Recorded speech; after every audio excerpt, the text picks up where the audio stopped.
Well, welcome back, you guys. Thanks for sticking with us. You've watched our camper tour, our introduction, Salt Lake. It's all been a little anticlimactic, I think. So now the real adventure can begin. Moab, Utah. At Arches National Park. Struggle got purpose and we grow. So whatever road we have to take next, all I need to know is that we'll roll with the punches.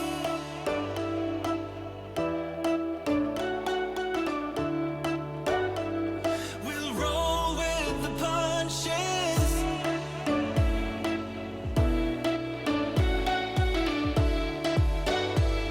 We'll roll with the punches. So we left Salt Lake on a Saturday. It was the Saturday before Easter. And how long was the drive? You drove, so. I think it was about 4.5 hours Yeah. from Salt Lake down to Moab. And we went up and through the mountains, went through Price, down into Moab. What really got us wasn't really the drive, the length of time. It was the wind over the mountain passes and down into the valleys. And when it got down to the valley, it really just picked up. And it was wind gusts coming across the road. It was like straight on our right-hand side coming across. And so I was kind of white knuckling it there for a bit. And being that was our second travel day. You were super quiet. It took it out of me. I got to admit, it took it out of me. Looking back on it now and having traveled a lot more with the rig, it wasn't that bad. I just hadn't been quite used to that large of a fifth wheel, and I was probably pressing the speed a little bit because I think I was trying to get down there quickly so we can enjoy it. But looking back now, I'd probably lay out the speed a little bit. The kids and I had our frozen Skittles, so we were good. We didn't even notice. And that's probably what gave Deacon his stomachache later on that evening. So we stayed at Portal RV Resort.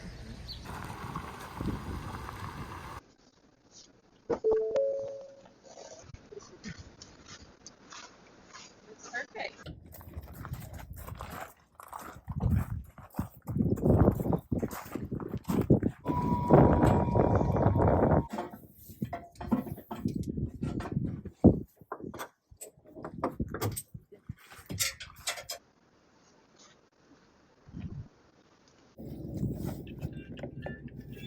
Hi, Mommy.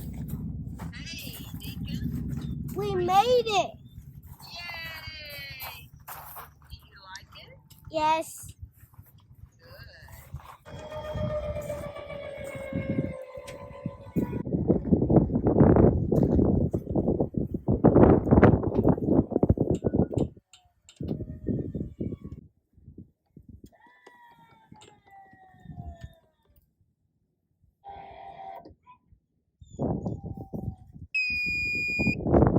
Set up the poop tube. The glamorous job. Yeah. He's already got one set up. Bathroom over here. And the shower and the other bathroom over here. And the toilet and stuff like that. So just hooking them both up to the same drain. Which was nice. It had an outdoor pool. The spots were sort of roomy for a popular area. And we had full hookups. I think it was reasonable for Moab. I mean, it's still high for an RV site. Being a very popular place to go, the cost for that and what we got, the amenities, and how clean it was, and secure. Yeah, super clean. So we've learned our favorite thing to do after we get to a campground and get all set up is just to go take a walk and kind of explore the campground. So we were heading out. You were already outside. I think Deacon was going to go with us. Yeah, Deacon was skateboarding right next to me or slightly behind me a little bit. We were getting ready to kind of walk around. Sherry was getting the dog ready. In the camper, pouring a glass of wine, getting the dog on the leash, and I had opened the door. The dog had gone down, and I was on like the first or second step, and all of a sudden, this microburst of wind just comes out of nowhere and slams the camper door on me. And I must have caught it just like right with my hand in between the frame and the door. My wine went all over the side of the camper. All the way to the back of the camper. It wasn't just on the side of the kitchenette. You ducked and covered. Well, my hat flew off. My glasses went flying back under the other camper next to us. Deacon blown off his skateboard. Yeah. and probably tumbled probably a good feet or two backwards. And then the guys that were camping next to us, they were just got done with a Jeep Jamboree, so they were kind of hanging out with their Jeep and had the hood of the Jeep unlocked. And that microburst popped the hood back and just kind of folded back the Jeep hood. I don't know how much of a wind gust that was. It was But a it was pretty lot. hot. Enough to like, I mean, and granted, the door is like a sail and it caught the wind and knocked me back in. You turned around, Scout's like just running around. She's running around in a circle. Sherry's nowhere to be seen. The guys are coming over and asking if we were okay because they saw what happened. And I'm like, yeah, he's fine. I thought they were talking about Deacon, but come to find out, they saw her fly back and get slammed by the door. So I was inside pretty much in tears, just holding my finger because it hurt so bad. And then I take a look at it and it's already got a big old blood blister. So we have, if you didn't notice, we have a new theme song to start our intro videos, and the chorus is rolling with the punches. And that has been pretty much how this whole thing has gone, and the way we've all stayed in good spaces. And not always, obviously there's been dips and downs and stuff. That moment right there was just like, I'm out. Back it up. She's like, can we go home now? I need my sticks and bricks. This is ridiculous. So anyways, we tried to perform a little surgery that night on the blood blister to release some pressure. And that was pretty much the end of the night. Welcome. And today we are popping her blister that she got from I'm just going to go right. from a mini hurricane.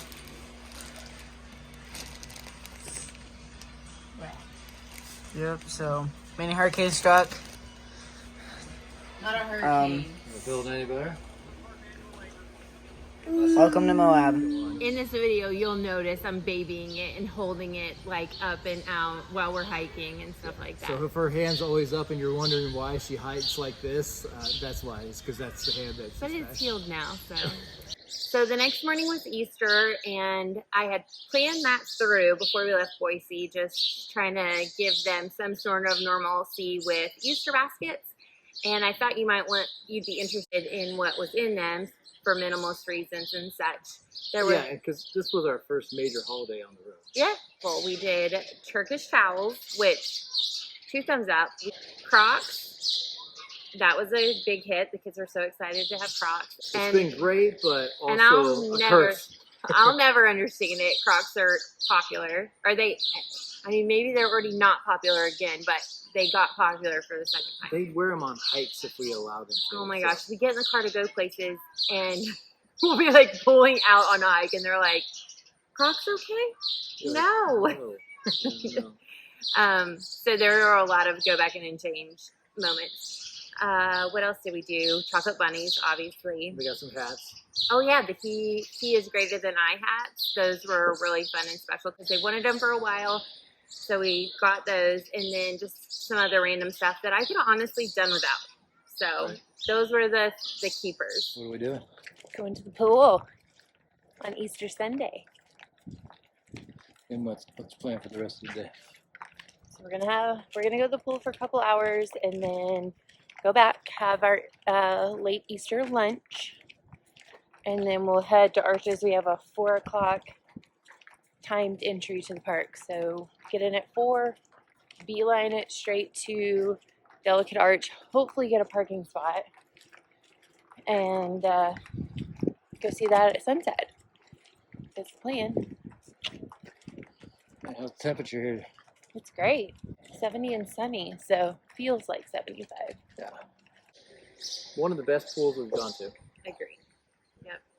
Few and far between of the RV sites or RV campgrounds that we have gone to have hot tubs. And I think that's because we went south. You know? Okay, maybe. But I would still love a hot tub even in the south, as long as it's open at night. Yeah, if they had one here in Kentucky, Yeah. which is where we're currently at, Yeah. we would be using it as well. But, So they had a really nice hot tub, pretty good size, and a pretty good sized pool. So then we swam on Easter, and then we went to the 4 o'clock timed entry. Yeah, so timed entry. That's a big thing you need to be aware of now, especially if other national parks starting adopting that. Recreation.gov. That's where you get it through. Recreation.gov. So we app. both got that app, and then we both put in for entries on each day we wanted to go. Because we didn't really know how it was going to work, so we didn't know if they were only going to allow you in at 6. If you came back out, you were not able to get back in. Yeah. So she put in for the 6, I put in for the 4, so that we can have a choice. And that's honestly on Easter saved us because we had one 6 a.m. and we had a 4 p.m. and we had every ambition to be there and go to Easter sunrise at Delicate Arch. It would have been great. It would have been, and maybe someday in the future. Yeah, but we were going to get up early this morning and do the sunrise over at Delicate Arch, but Deacon had a stomach bug or something, and decided to toss his cookies in the middle of the night. We're darn tired after cleaning all that up. We skipped the sunrise, and we're actually going at 4 o'clock. We're heading there now. It's 3 o'clock. Hopefully we'll be able to get into just a visitor's area, kind of hang out there for about 45 minutes or so, take some pictures, some video around there, and then we'll get into the park and we'll start driving through for the first time and kind of capture that. So got in. There was a little bit of a line. We actually left at 3. yeah, We left the campground at 3. We thought there was going to be a bigger line than there was. We weren't sure because time entry, we're like, okay, by the time we get up to the gate, it'll be 4, and then we'll kind of time that just right. So we left at 3. We got there about 3:15, and it was about a 20-minute wait to get in. And we got into the visitor center about 3:30, 3:45. yeah, and they let us in early. They Yeah. didn't make you wait until your 4 o'clock time to entry. What do you think, Dave? I got the white boots. I think it's pretty cool so far. I think it's dry. Got the right boots. Yeah. It's really it's springtime, and it's what, 80 degrees. Yeah, it's crazy. And dry. It's not that chilly. And that, I love their visitor center. Oh, great interactive center. You walk in, you kind of walk through a little bit of a rock formation, and then they have the Delicate Arch that you kind of can check out. Floor to ceiling windows that show the entry into Arches National Park with the switchbacks, the road that goes back and forth to get kind of up to the plateau, Yeah. and then you can start driving in.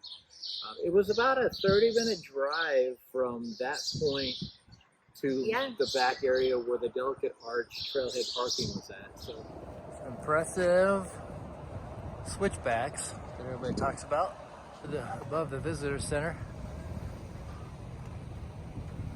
Glad we came in spring because couldn't imagine coming any later. It's warm.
All right, we are here at Delicate Arch Trailhead, and we're going to do some hiking. Find a really nice spot, wait for sunset. Sunset's going to be at 7:57 today, so we're just going to hang out. We brought some dinner, set up the tripod, GoPro, get some time lapse of that. Already tired. Haven't even started the hike yet. You have too much junk. Like a Boy Scout, always be prepared. And me, I'm always over prepared. Okay, take 2. We forgot the sunscreen. When you're out here hiking and there's no clouds and it's nothing but sun, gotta have sunscreen. So Dane's neck looks like it's already burnt. we went to the pool earlier today. Probably could have waited on that and got a little red already. Gonna make sure we get the sunscreen on. That's a lot. Hey, Devin, you want a burn?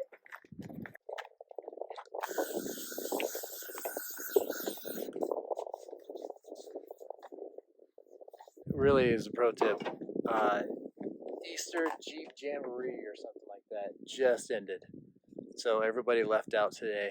Actually, some of them left yesterday and most of the rest of them left today. So campsites were like completely gone and then they're starting to slowly fill back in. But I think that's why we've got this nice little window here with not a lot of people. There was like the settler's house there. Yeah. Do you remember the history on that? Yeah, so the original house for the first settler that was there was built. What is standing currently is the second house that was built. That's right.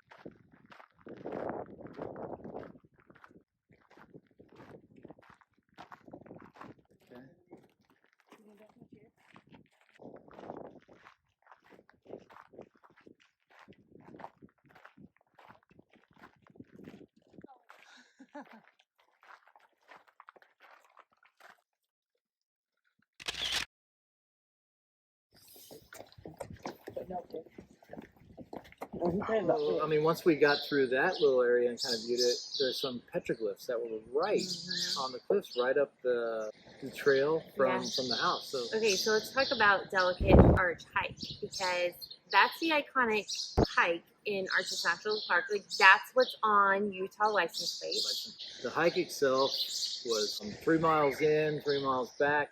So the thing about Delicate Arch Hike is you have to do it. It's an iconic hike. Yeah. Our 5-year-old did it. I think there's a couple reasons why our 5-year-old got through it, because it was our first hike. Yeah. He didn't know any better, right? Like, I think if we tried to take him on that now, He would still do it. he would still do it, but hiking was novel then. And he's like, oh, I'm going to go with the flow. I'm going to roll with the punches.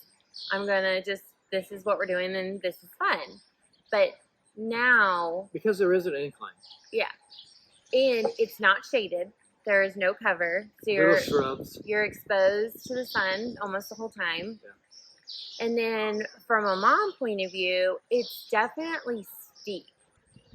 There's drop-offs, and then there's steep areas that you would, like, if you slipped and fell, you would, like, go down into the canyon. It wasn't unsafe. No, it wasn't unsafe. No, got a little bit of cliffs there. Yeah. So if you have some anxiety about heights, you'll still be able to do this because you can just walk on the inside of the rock formation rather than the outside that has the cliff, and it's pretty wide. It's probably about a 3 to 4 foot wide path that everybody's walking on. They kind of chisel it in the side of the And mountain. there's only sections of that. Then there's other sections that are like out of this world, just big, flat, open rock, and you feel like you're on a different planet. Yeah, it was totally breathtaking. Every turn there was something new, even though same color, but Yeah. different painting. Yeah. And I really enjoyed that. Everyone's spread out just a hair, so cover over it. There we go.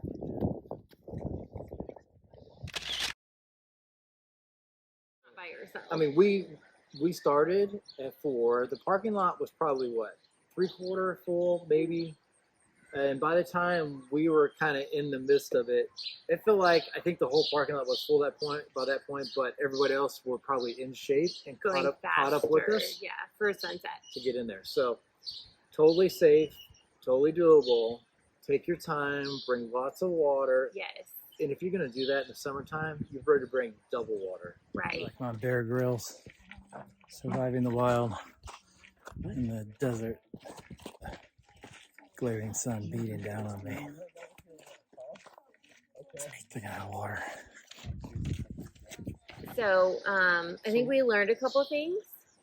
Being that it was our first hike, we didn't really have all the gear we needed yet. So at that point, we didn't all have camel's backs yet. No. We had 3 camel's backs between. And we didn't have good packs either. We had terrible packs. They were horrible packs. Dane and Devin both had their school backpacks. Yeah. Sherry had Dane and Devin's old backpacks from probably when they were Deacon's 5. age. Yeah. And then Deacon had one of Dane's backpack, which we now know that Deacon does not wear backpacks on hikes. No. And you'll see in the We're video, carrying the pack for. he pretty much took it off and said, I can't do it. Made some poor choices with my socks on that hike because I didn't have like low hiking socks, which I do now, so don't worry. But during that hike, it was like she's feeling insecure about the her big leggings that she was wearing. I don't mind the leggings; it's just the big burly socks. You know, like the 80s legging where the socks go up over. I basically have leg warmers on. Leg warmers, that's on the word. an 80. What was it like? 75, 80 degrees. 80-degree hike. Yeah, it was. Yeah. That part was hot. Yeah. So the next couple of days consisted of us getting backpacks, and we eventually Proper socks. proper socks. Yeah. So then you get to the arch itself, and it's almost kind of like this amphitheater. Well, no, you don't. It's kind of like it's there, but you don't see it until you come around the corner, and then all of a sudden you come up over it, and it's like, oh, the arch is there. It was cool. But there was one spot that we got to see it prior to, where you have to hike up the rock formation to a little arch that's The arch. Which one? It's the eyeball. The eyeball one? So there was the little sneak peek of the arch, and you go a little bit further, you come around the bend, there it is. And then while you're waiting for sunset, you're really in this kind of this bowl kind of amphitheater feel, and everyone's just sitting around waiting to watch the sun go down, but then also a line kind of forms for everyone to get their picture under the arch. I wasn't disappointed by how many people were there. It still felt majestic and No, and we found this little rock that we kind of climbed up on. It has enough for everybody to kind of sit there and just enjoy the view and watch the sun kind of go down. Nice spot, Devin. Yeah. I found it. Yeah. Not too shabby.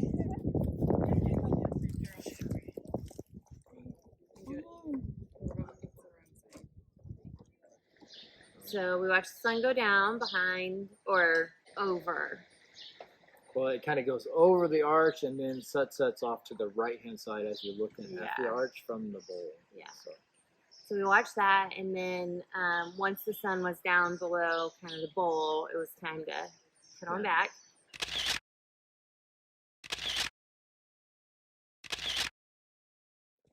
That was a really fun hike. Well, we're not done with it yet, but we're just starting to go back. Really enjoyed it. I think Deacon had a good time.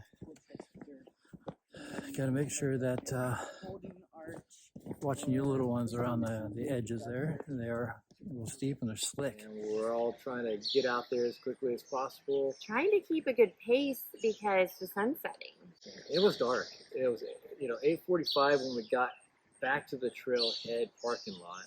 And it was dark. At that point, it was pitch black, yeah. I was taking video, but there was nothing to take a video of. Yeah. You could see lights from the cars that were leaving and maybe a lights at the restrooms of the trailhead, but that was about it. But we pretty much just had like voice. 3, 2, 1. Ditching default! What'd you guys think about that? I think Good. it was a lot of fun. Pretty dry. So we started the delicate arch hike. What did we get here? About 4? We got through the gate 3:30.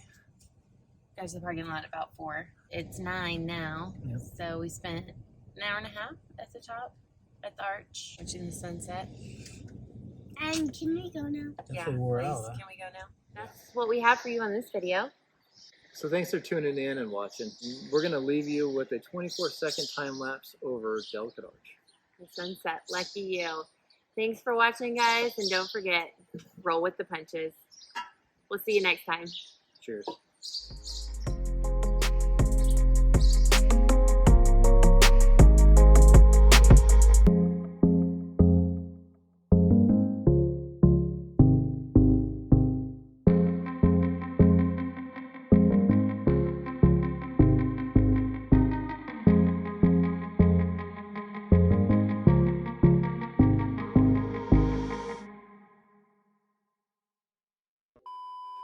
We just got so lucky that there's a fly in your face.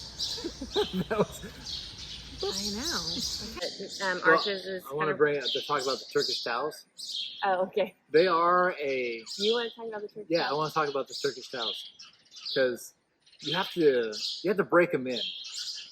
If you're gonna use those to kind of dry off as your main towel, the first time you use it, you're gonna walk out of the bathroom still wet. Far and few between. Is it few and far between or far and few? Few and far I between. think it's a few. Although that one you could interchange and no one would notice. Just sky high, floor to ceiling windows.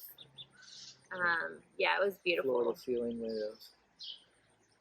Far and few between. So that It was was 2 week. 2 week period. Moved 3 times in Moab. no. We were in Moab for a week. No. Yes. Yeah. You sure? Yes. We're gonna have to fact check that. Well, we'll go ahead and record the video that we were at 3 different stops in a week in Moab, and So thanks for watching.